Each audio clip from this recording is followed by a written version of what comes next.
Pandemics are inevitable. Natural disasters are inevitable. You want to be safe and prepared, right? Welcome back to my channel, and if you're new, I'm Tanisa, and today we're going to talk about 10 lessons to learn from a pandemic or a disaster. But before we get started, please take a moment to subscribe to my channel, or if you like some of the information in this video, do be sure to hit that like button and to share it with your family and friends. Now, at the filming of this video, there is a global pandemic. So here in California, where I live, the governor had put everyone on a stay-at-home order for at least a month, but they're talking about that it might last 3 months. So during this pandemic, there has been some major concerns, like with the healthcare system, the economy, people losing their jobs and having no income coming in. And it had me thinking, what are some lessons that you can take away from a pandemic or a disaster? And I have 10 that I want to share with you today.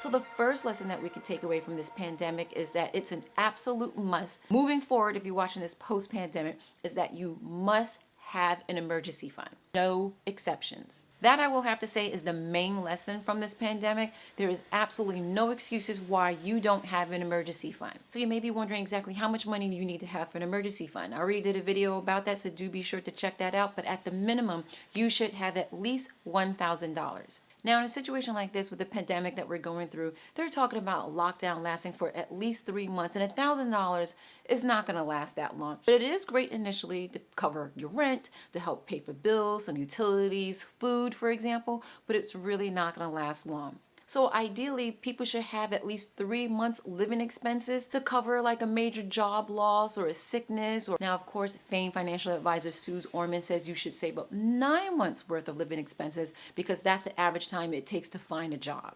But either which way, you need to have an emergency fund. So do be sure to save up that first $1,000. Even if you only save up $250, I read an article that said even low-income people or poor people who save up just $250, it really decreases their chances of getting evicted. So do work on that emergency fund. Now, my second lesson is a little bit similar to my first lesson, but post-pandemic, what you want to start doing is start building up liquid assets or have some type of last resort cash. Now, liquid assets is seen as the same as cash, as their value usually remains the same when they're sold. So some examples of liquid assets include your checking account, savings account, money market accounts, stocks, bonds, CDs, accounts receivable, promissory notes, tax refunds, marketable securities. Now, the reason why I stress that you should have some liquid assets, because in the event your emergency money runs out and you're sitting around waiting for a stimulus check or for the government to help you, which can take weeks or even months, you want to have some backup cash to help keep you and your family afloat.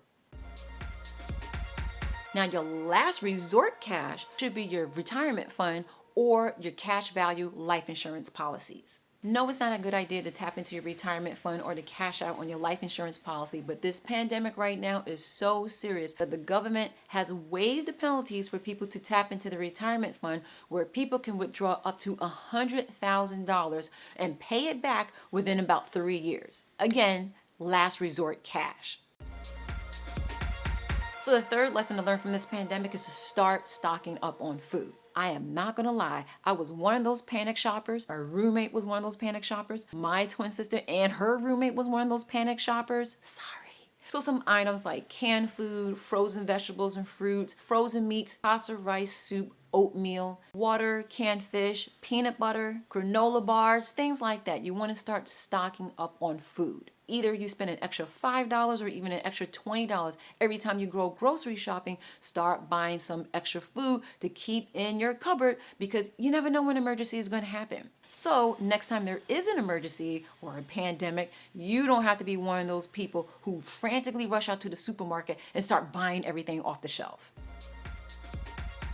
The fourth lesson, start building up your emergency equipment and supplies. So again, this includes water, and start getting cases of water, hygiene products. Everybody was buying out toilet tissue and paper towels. Actually, none that you can find at the store. hygienic cleaning products like antibacterial soaps, antibacterial wipes, laundry detergent, 30-day supplies of medications, and tools and supplies like flashlights, batteries, a generator, fire extinguisher, candles, matches, a sewing kit, scissors, hammer. I'll put more of that information down in the description box below, so do be sure to check that out.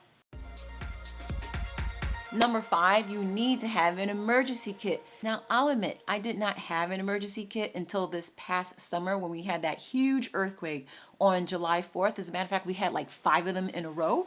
So my sister ordered this earthquake emergency kit because that was kind of scary. People thought the big one was about to happen. So for example, it has a trauma kit. So if you don't have an emergency kit, now is the time to start getting one, because again, in case of a pandemic or a natural disaster especially, we get a lot of earthquakes here in California, a lot of places that get hurricanes, they get tornadoes, they get flooding. You definitely will need to have an emergency kit, so do be sure to get one. Now here's something that's a little bit different that you haven't thought about before. Make sure you have a full tank of gas, or at least half a tank of gas. I was one of those people for the longest time that would drive damn near on E all the time. Again, you never know when an emergency is going to happen. So say your state officials tell you that you have to evacuate. That is the worst time to have to go down to the gas station and start filling your car up with gas, especially during a situation, say if the power goes out, because 2 things are going to happen if the power completely goes out. Number 1, all the ATM machines are not going to work, which is why you're going to need your emergency fund. And 2, the pumps at the gas station are not going to work. So you want to have the gas in your car before an emergency happens. Another thing you might want to do is get one of those containers we could fill up with gas. I used to have one of those, but I don't have one now. That is something I need to do myself, to get myself one of those containers full of gas. Number 7, I mentioned this a little bit earlier.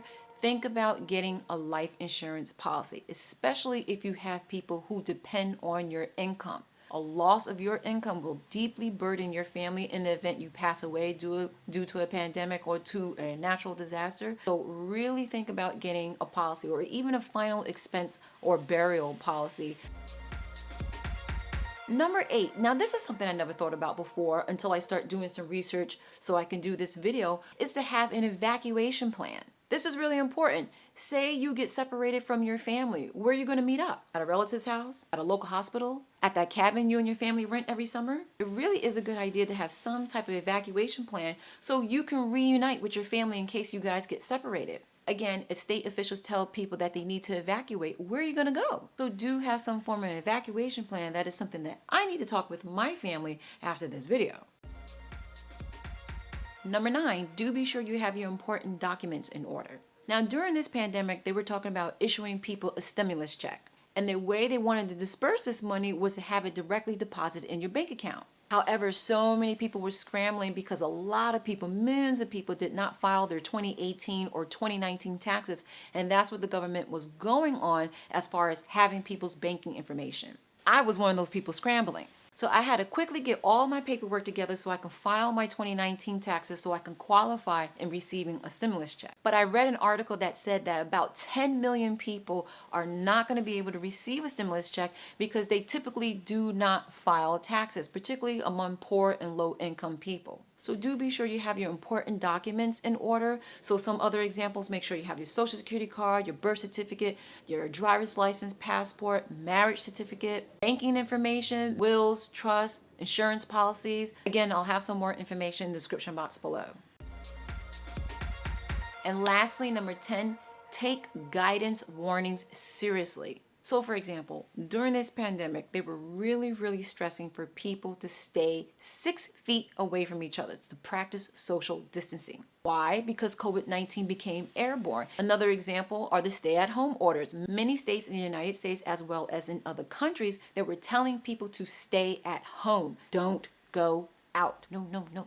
Other warnings include evacuating. So if your state officials, like I mentioned before, tell you to evacuate, please do evacuate. Which is why you need an emergency fund, which is why you need to have a full tank of gas, and also to have an evacuation plan. So do you remember Hurricane Katrina? So 2 of the main reasons why so many people during Hurricane Katrina perished, particularly people who lived in poor neighborhoods, low economic neighborhoods, is because They didn't have the financial means to evacuate, and they didn't have the transportation means to evacuate. Now, this is not to blame any of the victims at all. These are some lessons that you can take away to help protect yourself from future pandemics and natural disasters. That is it. Those are my 10 lessons that you can take away from a pandemic or a natural disaster. So I hope the information in this video helped. Thanks for watching. If you like this video, do be sure to share it. Share this with your family and your friends so they can be prepared for the next pandemic or natural disaster.